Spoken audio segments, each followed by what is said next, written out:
यदा यदा हि धर्मस्य छॾियो मूंखे।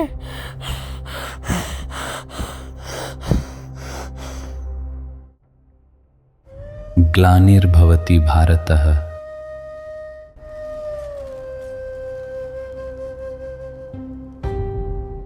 अभ्युत्थानमधर्मस्य तदात्मानं सृजाम्यहम्। जॾहिं धर्म ऐं अधर्म जी लकीर मिटिजी वेंदी आहे तॾहिं इतिहास खून सां लिखियो वेंदो आहे।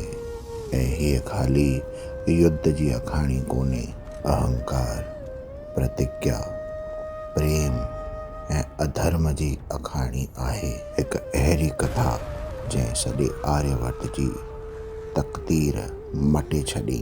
ऐं इन महान कथा जो नालो आहे महाभारत।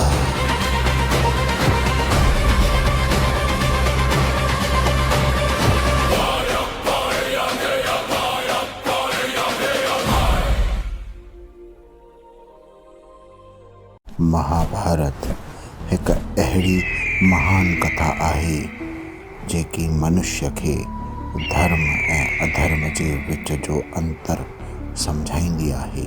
ऐं हिन महान गाथा खे शब्दनि में लाइण जो दायित्व मूंखे स्वयं ब्रह्मा ॾिनो आहे। व्यास, मां तोखे हिकु महागाथा जे लिखण जो दायित्व सौंपियां थो ऐं हिन कार्य लाइ तोखे स्वयं गणपति जो आह्वान करणो पवंदो। मां गणपतिअ खे चारई दिशाउनि में ॻोल्हियो, हिमालय जी चोटियुनि में,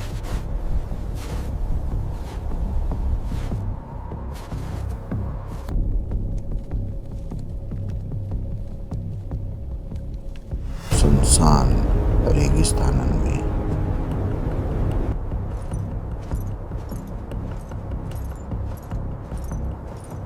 गहरनि जंगलनि में,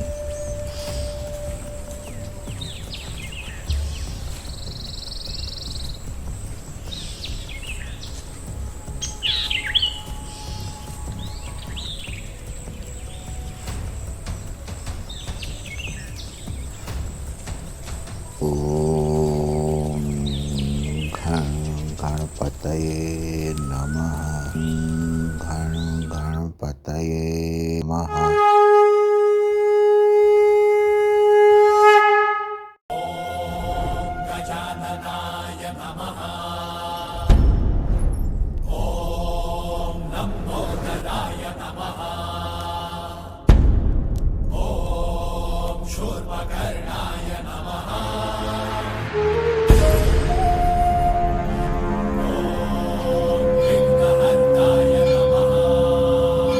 प्रणाम विघ्नहर्ता। तव्हांजे सिमरन करण बग़ैर को भी पवित्र कार्य शुरू कोन थींदो आहे। ऋषिवर, तव्हां मूंखे यादि कयव? ॿुधायो, छा इच्छा आहे तव्हांजी? मां हिकु अहिड़ी महान कथा लिखणु चाहियां थो जेकी दुनिया खे युगनि ताईं धर्म जो मार्ग ॾेखारे। अहिड़ी कहिड़ी कथा आहे जंहिंजे लाइ स्वयं ऋषि वेदव्यास चिंता में आहिनि? अहंकार, प्रतिज्ञा, प्रेम ऐं अधर्म जी अखाणी आहे। पर प्रभु, अहिड़े विशाल इतिहास खे लिखंदो केरु? मां इहो कार्य कंदुमि।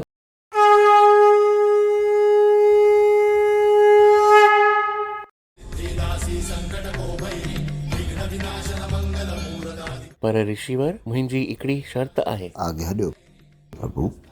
तव्हांजी वाणी कॾहिं बीहण न खपे।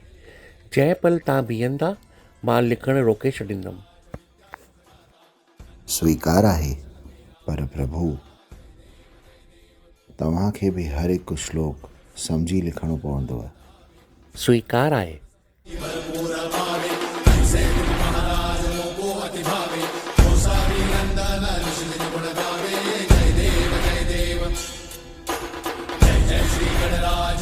सुखदाता, धन्य तुम्हारो दर्शन मेरा मन रमता।